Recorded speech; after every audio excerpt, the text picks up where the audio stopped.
Hello, I'm Erik Robey. And I'm Karla Schaffer, and this is Anne Arundel County Week in Review. Today we'll tell you about a downward trend in drunk driving arrests and a new home for your congressman.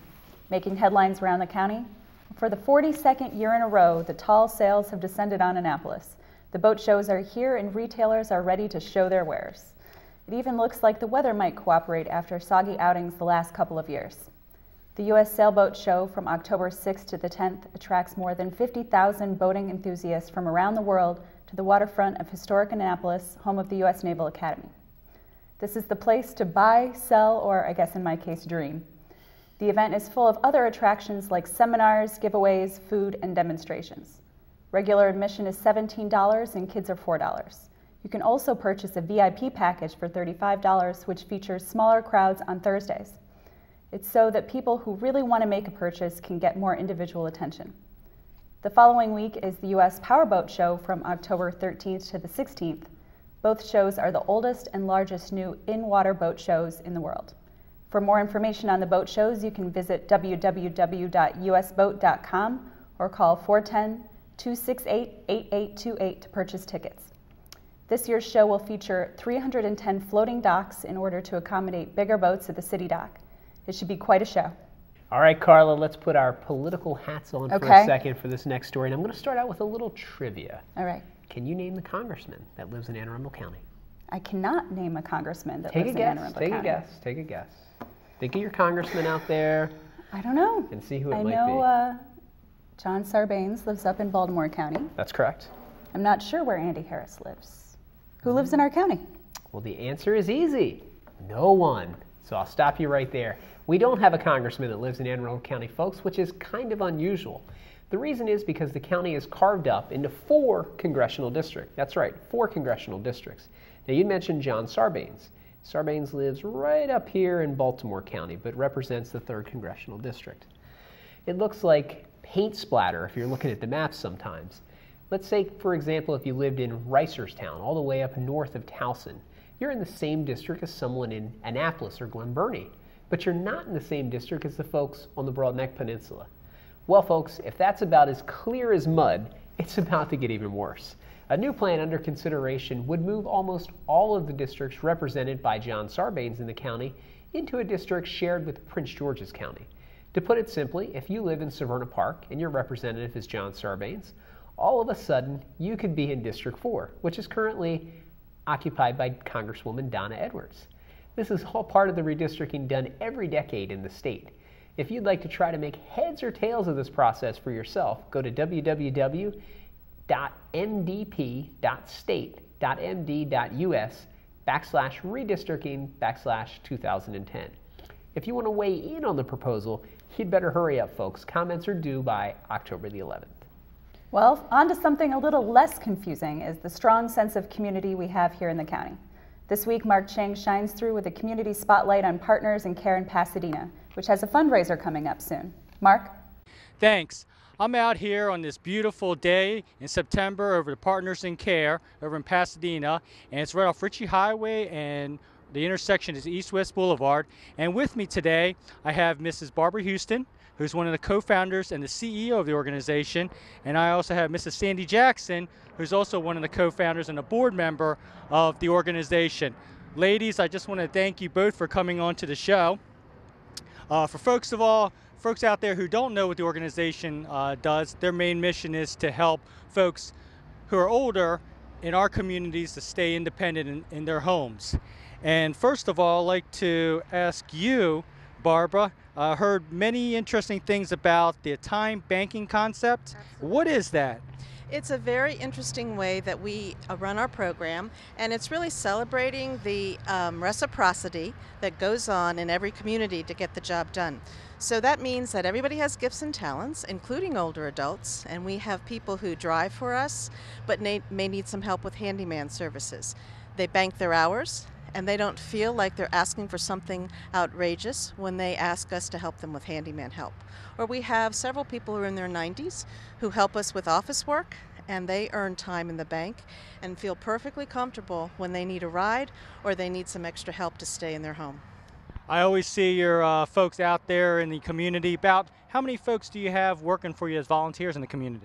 We have about 1,800 people in Anne Arundel County. Not all of those are out in the community. Probably about 450 or 60 of those are our handyman, our drivers, our people that help with day-to-day services.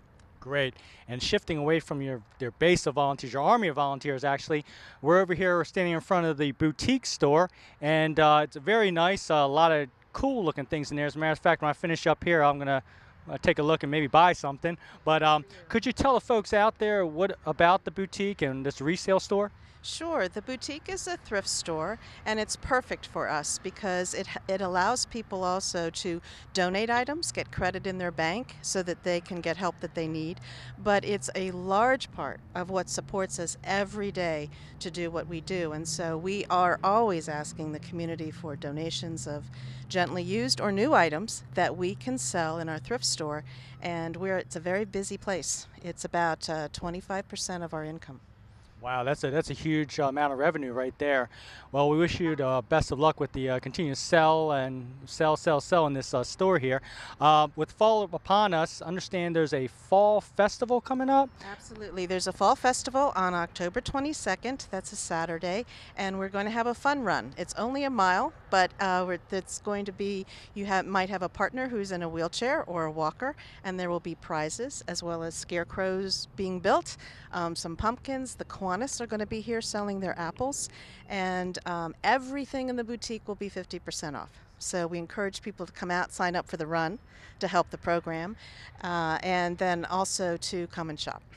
Okay, great. And as CEO, one of the most important things for folks out there to get a hold of you all, email address, telephone number, website. Sure. Our website is www.partnersincare.org, and that has all of our numbers on it, as well as our main number, which is 410-544-4800. Great. Thanks a lot, Barbara. Really appreciate all that information. And good to see you, as always, Sandy. Good to be here. Great. And just to piggyback off of what Barbara had mentioned earlier, what other types of programs and services does Partners in Care provide to the community? Well, we try to do just about anything that will help people stay in their own homes.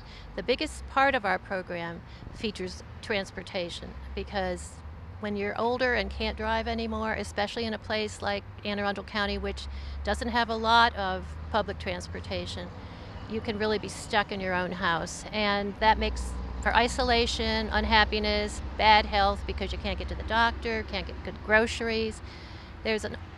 That usually is an indicator of people having to move out of their own homes, which is what we're trying to forestall. So transportation is, as I said, about 75% of the program, but very big after that is handyman help. We call it repairs with care, and it's basically to keep the house safe for the person who's staying there.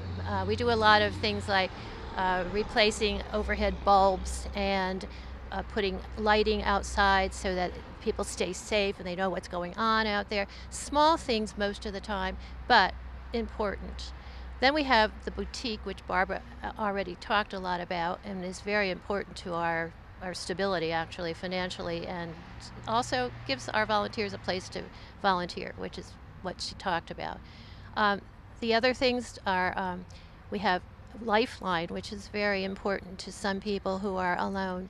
It's the call unit that you either put around your neck or carry on your wrist, so that if you fall and you can't get up, there's no one around, you can just press the button and that will summon emergency services for you.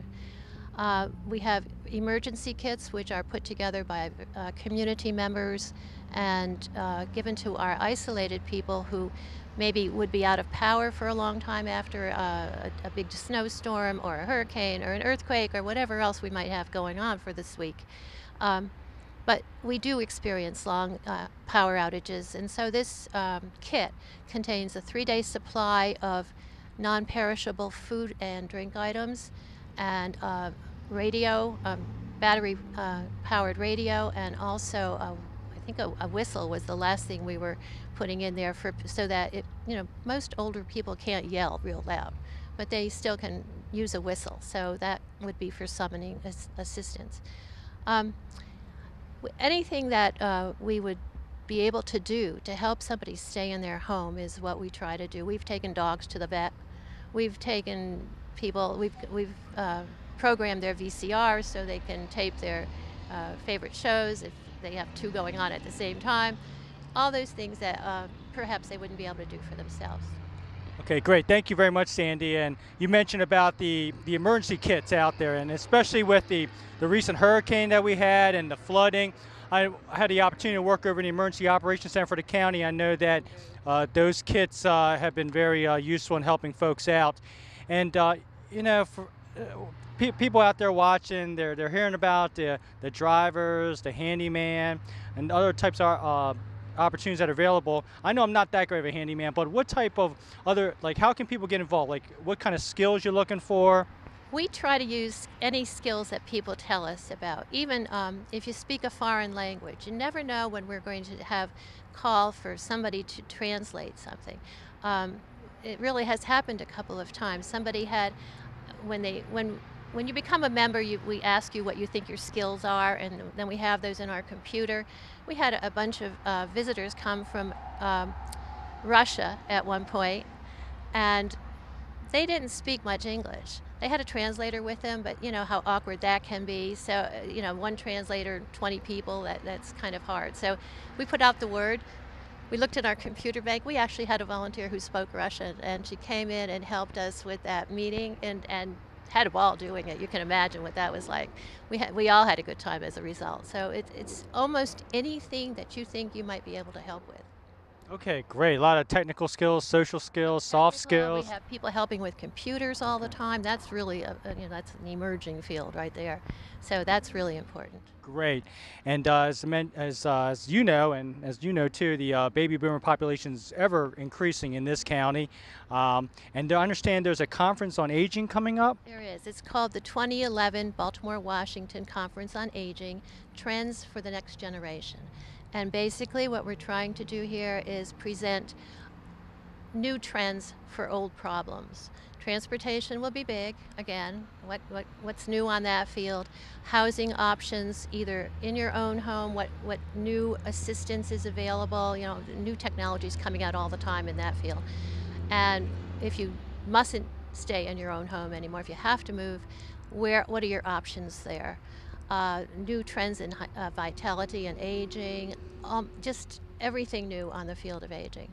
So we're really hoping a lot of people will come out for it. We're doing pretty well with enrollment right now, but there's still lots of seats left. Great. And I'm really excited because next month, November 4th, there's a bull roast that you all are hosting. And I already got my tickets, so I'm excited. And it's going to be up on Michael's 8th Avenue. And tell us about that fundraiser. Well, we did this several years in the 90s, and it was very, maybe it was the early 2000s, but anyway, it was very popular. And then we sort of got away from it because the person that would head it up moved to Florida, like so many of our retirees do. And so we just got away from it. But it's coming back by popular demand, and basically we have a wonderful band called Ashton Gold Light. They come with several different costumes. They do music from all the generations and costumes to match, and they're very danceable, but they're also a lot of entertainment if you don't like to dance. So it's something for everybody. We'll also have a silent auction and 50-50, and also lots of food. It's at Michael's 8th, and they do a wonderful job on the food up there. There's just about anything that you could want to eat in any of the vegetable or meat or salad groups, whatever it is you like, it's right there, and wonderful desserts. So it's a good night of entertainment. Great. Well, I'm very stoked about it. I'm getting excited already, and I'll be in the electric slide line with both of you all. So looking forward to get my dancing shoes ready. But on the serious side, the Office of Community Constituent Services has had the great opportunity of working with this organization for many, many years. We appreciate all the work they do in the community. It's about partnership in the county and nonprofit organizations getting together and teaming up and helping folks out there. So if you want more information, again, you can call 410-544-4644. 4800 or visit www.partnersincare.org. And as I mentioned, our office has had the opportunity to work with them on numerous occasions. You can also give us a call at 410-222-1242. Reporting for Community Spotlight for Week in Review, back to you in the studio. Thanks, Mark. So many people are hurting out there in this economy, and it's great to see all of the groups out there who are there for them. Again, you can reach Partners in Care at 410-544-4800. Well, folks, there's more Week in Review to come. We'll be welcoming the new director of the Department of Aging and Disabilities back to the studio for a nice chat. How can we welcome the new director back? Because it's our friend and a fill-in host, Pam Jordan. First, take a look at the community calendar for what's happening around the county. Stay with us. We'll be right back.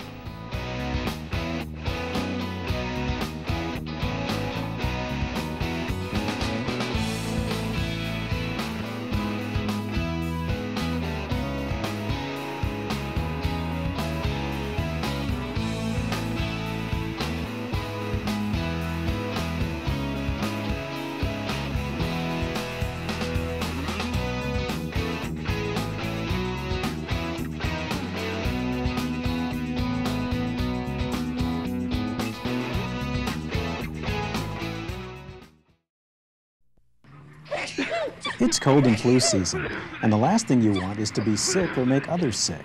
So here's what you do to stop germs and stay healthy. Cover your coughs. Wash your hands after sneezing, coughing, or blowing your nose. Wash with warm water and soap for 20 seconds, and then dry. When you can't wash your hands, use an alcohol-based sanitizer. If you do get sick, stay home. Stop germs, stay healthy.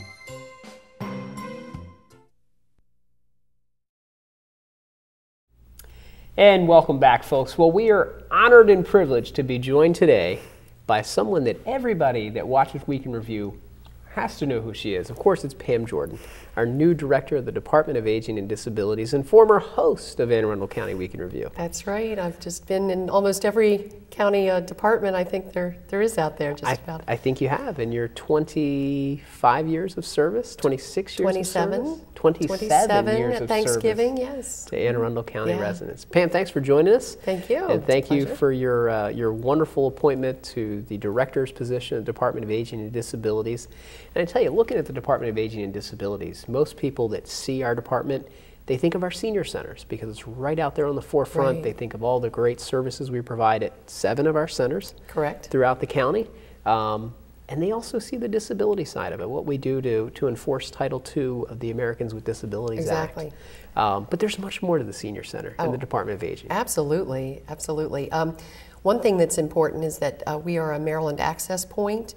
What that means is we are one of the few, well, there's growing counties that have this designation, but we are the entry point for all services for older adults and people over the age of 18 with a disability. We work in cooperation with the Department of Health and the Department of Social Services. So you come through our department for services and resources.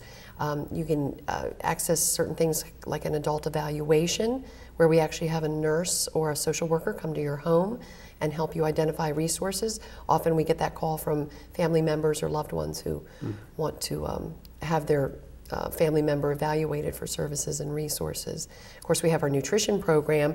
We feed approximately 500 people a day at various nutrition sites, including the senior centers. And that may be their only hot meal that day, so that's a very important initiative. Everything we do is based on that side of the house is the Older Americans Act, which puts in place many of these services. So we have our housing subsidies. The whole idea at the Department of Aging and Disabilities is to keep people in their homes safely and with dignity for as long as possible in the least restrictive environment. So anybody who's concerned about calling, sometimes we get calls like, well, we don't want to, we don't want you putting our loved one away. It's not about that at all. We are here to help you with services to stay in your home. It's about improving quality of life, and as we've talked a number of times, the wonderful folks that work for your department, the Department of Aging and Disabilities, do a great job. They do a fabulous job, and they really make it attractive for older Americans to want to live here in Anne Arundel County. Oh, absolutely. There are so many services and amenities for them to stay in the county. You've talked about the senior centers. I tell you what, people are signing up for these classes. There are so many classes available for the community college. It's a social experience. And really, we're serving people that are 55 to 100. Can you imagine? We actually have a senior center with 2 people over the age of 100 that are active members of the senior center. So they are senior activity centers. And you know, don't let that be a misnomer. At 55 and above, come on out. We have got a lot going on. Well, for those who tuned in a couple of weeks ago, they learned all about your history within the county, and most recently you were the ADA coordinator for the Department of Aging. So how did that kind of shape the initiatives that you want to bring forward as director? Well, that's a great question, because as you mentioned, we are the Department of Aging and Disabilities, and having been the ADA coordinator, the Americans with Disability Act, and a policy advisor to County Executive Leopold on disability issues, and of course working with the Commission on disability issues, that gives me the perspective to actually have the disabilities portion of what we do have a stronger role in the department, and I'm very pleased to have that opportunity, because we do serve over 18 with a disability. Well, Pam, you come to this position with a lot of respect, a lot of experience in county government. You look at somebody that's been in county government as long as you have, and you bring a lot of knowledge with you to this position. What are you looking for? What are your goals and objectives, your short-term and long-term goals for the department? Well, in any of the leadership roles I have had, I have always been so pleased to be in a position to let the public know how well government really does work for them. You know, we get a bad name sometimes, and there are so many amazing county employees and programs out there working hard every day to serve the public. So that's one thing. In this role, I want to get our services out there. I want people to be participating. I want them to, I'm so proud of the employees in our department, and get them out there, you know, show the public how hard we're working and provide those services. The other thing is, anybody born 1964 and on is a baby boomer. That's right. And we're coming. And I'm one of them. And we not only have expectations from the baby boomers for their aging parents right now, but we're going to be serving that population, and it's big. It's big. We also, one of my other goals, we have veterans returning from the conflict in the Middle East, and we want to be prepared to give service to those who have served us. Well, the Department of Aging and Disabilities, we've talked a little bit about the programs that you do, but is there anything coming up in the next couple of months, Disability Awareness Day, I know is right around the corner, that you really want to highlight for your department? Disability Awareness Day is certainly a big event, and I do encourage the public to attend that. It'll be October 29th from 1 to 4 at Westfield, Annapolis. We have 40 exhibitors with disability resources for actually all ages, youth as well. So encourage the public to come out there. The county executive will be there. He hands out awards to people who have made a difference in the lives of people with disabilities.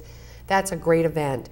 The other thing we have coming up, I talked about the baby boomers. We have a very good series called The Future Is Now. And it's so important for people to start planning for their older years, or for the people that they provide care for. Future Is Now. We have a lot of that information on our website. We have a series of those workshops coming up. We also have respite and caregiver programs.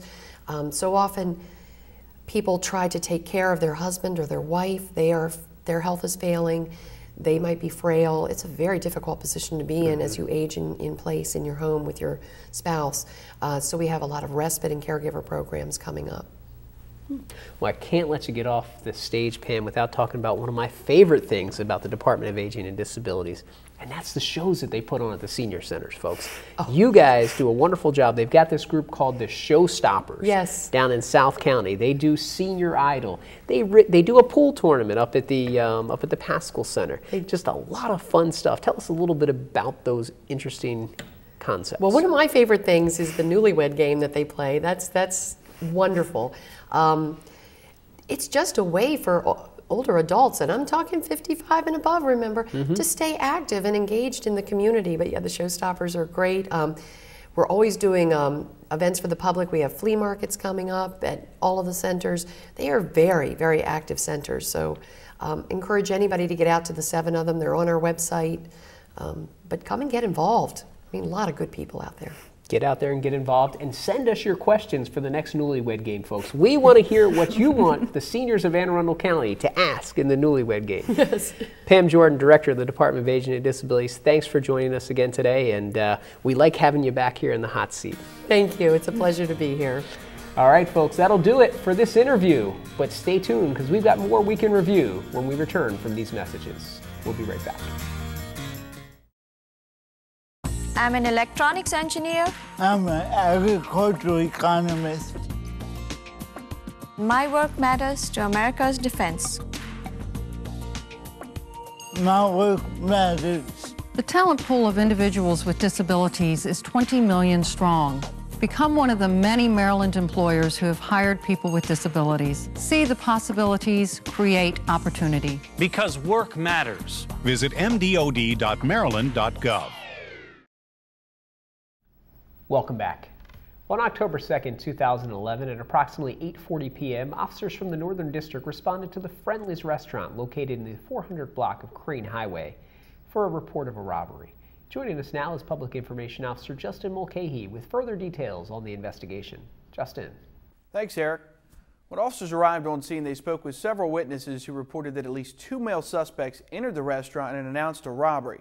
Now, one suspect was armed with a handgun and another possibly armed with a knife.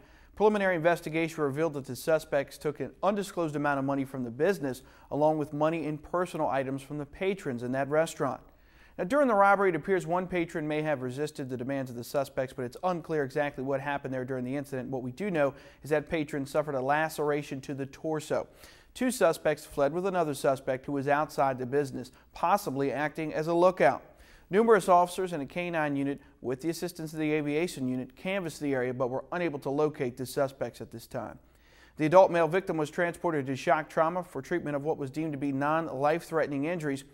2 other victims who were struck by one of the suspects during the incident did not require medical treatment. Detectives from the robbery unit have assumed responsibility for the investigation, which is ongoing.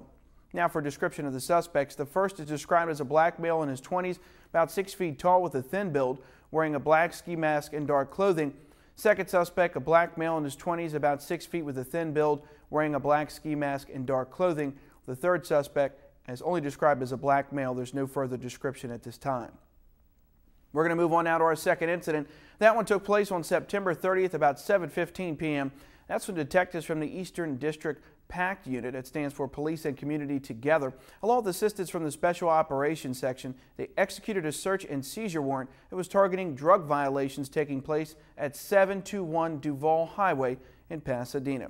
Now, the investigation revealed that marijuana plants were being grown at the residence.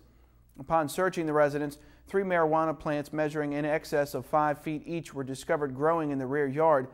Now, the value of the plants is approximately $3,000. 2 suspects were arrested and charged with possession with intent to distribute CDS marijuana, also for manufacturing CDS marijuana and possession of CDS marijuana, also possession of CDS paraphernalia. Suspects are as followed. The first is Sean Marshall Connor, age 35, of that address, 721 Duval Highway in Pasadena, Maryland. Suspect number 2, also of 721 Duval Highway in Pasadena, is Jacqueline Marie Holman, age 26. Now, folks, as always, if you have any information on any of the crimes or suspects we mentioned on the show, don't hesitate to call, email, or text your tip to Metro Crime Stoppers hotline. That number is available 24 hours a day, toll-free at 1-866-7-LOCK-UP. You can also text message MCS plus your message to crimes at 274-637. Also, you can visit the website at www.metrocrimestoppers.net.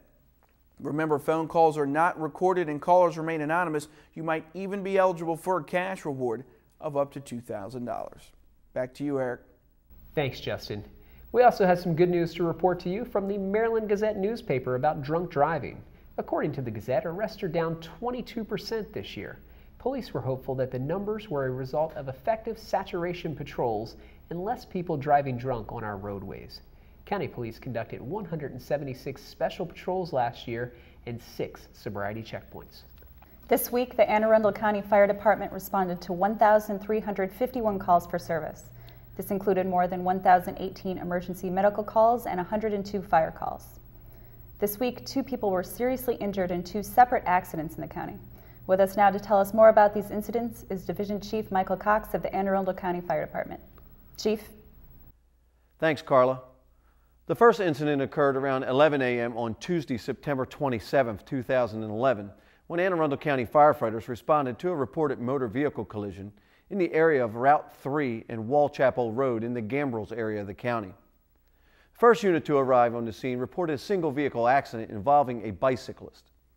There was one person injured as a result of the incident. The patient, a male, estimated in his mid-30s, suffered serious injuries after being thrown onto the hood and penetrating the windshield area of the vehicle. He was transported via ground ambulance to the University of Maryland's R. Adams County Shock Trauma Center in Baltimore, Priority 1. In a second incident this week, the driver of a car and an occupant of the vehicle were injured when the operator of the vehicle lost control on Waterford Road near Champion Lane in the Pasadena area of the county around 7:15 p.m. on Sunday, October 2nd. In this case, the first arriving firefighters reported a single vehicle accident where the vehicle left the roadway and struck some trees, trapping the driver and the occupant in the vehicle. It took firefighters utilizing specialized rescue tools to free the trapped occupants. The injured were a 35-year-old male and a 36-year-old male. Both patients suffered life-threatening injuries as a result of the incident, and they were also transported to the University of Maryland R. Adams County Shock Trauma Center in Baltimore via ground ambulance. Karla? Thanks, Chief. County law enforcement officials advised that there was no evidence to indicate alcohol or drugs were not a factor in either incident. Well, moving from our fire department heroes to our local sports heroes, let's take a look at a lighter story, which is the newest member of our Anne Arundel County Sports Hall of Fame. Carolyn Ryan has our Recreation and Park Spotlight for this week. Take it away, Carolyn. Well, it's that time of year again, time for the Anne Arundel County Sports Hall of Fame. And I'm here with Bill Wagner of the Capitol. Thanks for being with us. Good to be with you, Carolyn. And it is time for the Anne Arundel County Sports Hall of Fame, and you are on the board of directors of that organization. And tell us a little bit about the class of 2011. Well, we feel like we have an outstanding class this year. Headlined by Karen Peterson. I wrote in the article previewing the event that Karen Peterson could go into the Anne Arundel County Sports Hall of Fame as either an athlete or as a coach. She was a two-sport athlete at Severna Park High and the University of Maryland. Rare distinction of playing on national championship teams in both field hockey and lacrosse at Maryland. An All-American in lacrosse, an All-ACC selection in hockey. Went on to play on the Women's World Cup team, the U.S. national team for lacrosse. But she's had an equally distinctive career as a coach. She has won 334 games and led Severna Park High to 10 state championships in a 21-year tenure. So pretty amazing combination that she could go into this Hall of Fame as either an athlete or a coach. That's great. And in addition to just the regular Sports Hall of Fame inductees, we also have a special award. Well, yes, we have Michael Wagner, who is the owner of Michael's 8th Avenue, longtime caterer here in the area, but then was also previously a state senator. Mike Wagner will be getting the County Executives Award. We decided that there are certain people that may not be considered Hall of Famers as either an athlete or whatever category we may have, but they have done something very notable, contributions within Anne Arundel County, and we want to be able to recognize those people. So we give them the County Executive Award, which recognizes outstanding contributions to athletics in Anne Arundel County. Nobody has given more than Mike Wagner to youth and amateur athletics. Whenever someone needed money for an event or for a ball club, Mike was more than willing to donate. He's been very supportive, and Mike Wagner is actually a founding father of the Anne Arundel County Sports Hall of Fame. It was really his idea that got the ball rolling 21 years ago. But we should also talk about the other candidates. I mentioned Karen Peterson as a highlight, but the rest of the class of 2011 is rounded out by former Severna Park High girls soccer coach Joyce Stefanchik, John Dolch, who was a great wrestler at Northeast High and Salisbury University, George Kazmarek, who is a legendary figure in baseball circles, played minor league baseball for the Mets for 8 years, was a #1 draft choice, he's the only #1 draft pick in the history of Anne Arundel County baseball. And last but not least, we have Danny Ruland, who is a fine basketball player at Annapolis High School and at James Madison University, as a member of the James Madison University Athletic Hall of Fame. So this is a pretty strong class of 5 individuals, 3 great athletes, a coach in Joyce Stefanchik, and then a coach athlete in Karen Peterson. All right. And when will the induction take place? The induction will be held on Wednesday, October 19th at Michael's 8th Avenue in Glen Burnie. Tickets are still available. Great. And for more information or to get a ticket, tickets are $30 a piece. You can reach Ken Pumphrey at 443-223-3388. Thanks, Carolyn. We have a lot of famous athletes in our Hall of Fame, including one who is playing on the big stage right now. You guessed it, that's Mark Teixeira of those Hate It, but we like Mark Teixeira, New York Yankees, and he's right here from Severna Park, folks. Well, we thought that Mary Felter took a week off this week when she said she was going down to the bowling alley, but no, she's actually working. She's down there to let us know about the Senior Fun Days. Mary? Thank you, Karla. Today we're at the Severna Park Bowling Alleys, and I'm talking to Bob Moore, who's the Director of Business Development. We've decided to interview him today because they stepped forth with a really good idea, a Senior Fun Day. So I want him to tell us more about it. Welcome to the program, Bob. Well, thanks, Mary. We appreciate the opportunity to talk about this great program that we've put together for the senior citizens of Anne Arundel County. Tell me a little bit about the Senior Fun Days. I understand there's going to be 3 different ones. Yes, the Hall family owns 3 bowling centers in Anne Arundel County: Annapolis Bowl, Severna Park Lanes, and Greenway Bowl in Odenton. And for years we've worked with the county trying to introduce the game of bowling to the younger kids of the county through our in-school program.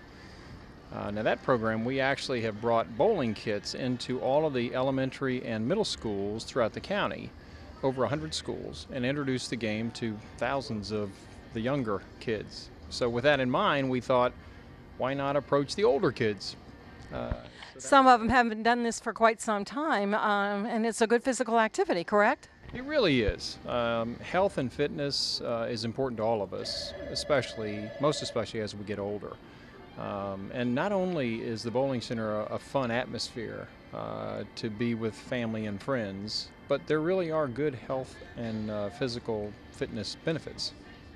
Well, I understand that in order to participate in this, they have to be a member of one of our 7 senior centers, and I'll repeat those for you. It's Annapolis, it's Arnold, it's O'Malley, which is in Odenton, it's Pasadena, it's Pascal, Brooklyn Park, and in South County in Edgewater, the South County Senior Center. The day is going to be free, and I'll let Bob tell us all the details of what's offered during the day. It's you have to be a member of the Senior Center to go, and membership in the Senior Centers are free. You can join the Senior Center and then sign up to come to the bowling days. So Bob, tell me what time they're going to be held. Well, we met with the directors of all the senior centers in the county, and they felt that a 9:30 to 11:30 time slot would be best so that the members could get back for lunch. So we're going to offer the Senior Fun Days on Monday. Well, actually, let's start with Annapolis Bowl. That's going to be Wednesday, the 19th of October, and then Monday, the 24th of October, will be Severna Park Lanes, and then Tuesday, the 25th, will be Greenway Bowl. So those are the days, and again, it's 9:30 to 11:30 in the morning, and we're hoping to have just a lot of seniors come out and have fun. What are they going to get when they're here? They get the 2 free games, and what else? It's complimentary. There's no cost for the day. There'll be bowling. That includes the shoe rental, so there's no charge for that. We're going to have games. We're going to spin the wheel. We're going to have door prizes and also refreshments. This sounds like a really good idea.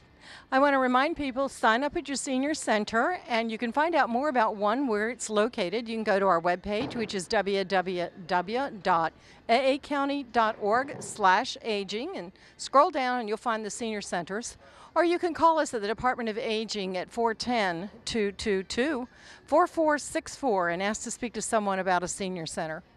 Bob, thank you very much for telling us about the Senior Fun Days at your 3 bowling centers. We're looking forward to maybe coming along and bowling one ourselves. Well, thank you. We certainly appreciate it. And let me also mention, because this came up in our meetings with the directors, for those seniors who might be wheelchair bound or using a walker, they can still participate. We have ramps where they put the ball right on top of the ramp, and it'll go down and hit the pins. And then we even have these automatic bumpers now that come up to keep the ball out of the gutter. Oh. So it's open to everybody. Thank you. We appreciate your being cognizant of the needs of the disabled as well. Thank you. Back to you, Karla.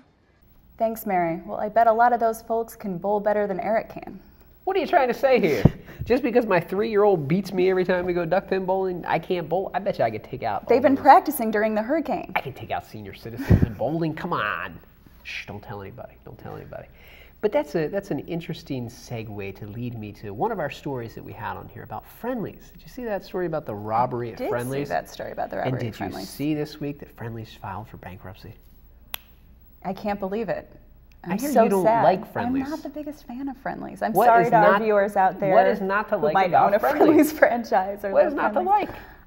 I don't know. The It's ice just not your cream is stuff. good, but it's just the food. Maybe your Michigan taste buds are catching don't up to know. you. They probably My- don't have Friendly's in Michigan. My father-in-law loves Friendly's. I always save my Friendly's coupons for him when he comes to visit because he's Well, the one that he really is a likes man going that there. knows good food and good Yeah. ice cream when he sees it. You're just another chick from Michigan. Speaking of having a good time and having good fun, the weather this weekend It's supposed is to be looking really nice. phenomenal. A lot nicer than last weekend. Mid-70s, sunny. 75, 80s. Yeah. Going to be a lot of boats out there on the water. I know Yes. you're going to be at the I'm boat going show. to the boat show on Saturday. Are you Yeah. giving us a live report from the boat show? Would you like me to? I could. So this weekend is the Sailboat Show, correct? Yes, the Sailboat Show is this weekend, and then next weekend is the Powerboat Show. Okay. And I hear the crowds down there are a little different. You get a Probably. different crowd for the I'm Sailboat not Show than sure. you get for the Powerboat I'm not Show. sure. It's the first time I've actually gone to the boat show. Mhm. So I can't tell you, but I'd imagine it would be. Well, you'll have to a come little back different. and tell us I will. all about I'll it give a next full week. report. And see if they've got any fried Oreos at the Yeah. boat show. What are your plans for the weekend? We're heading with the kids down to the ocean. Okay. Taking the kids to the beach one last time. A little bonfire Friday night we're going to take them to. So It'll be it should excellent weather for it. Should be Yeah. a good time down Ocean City. Well, folks, that wraps up this week's edition of Week in Review. You can watch this episode online anytime at www.aacounty.org. Archive episodes are available at blip.tv and, of course, on YouTube. You can also subscribe to the free video podcast at iTunes. Please tune in again next week for more highlights and news from around your county. We'll see you next time.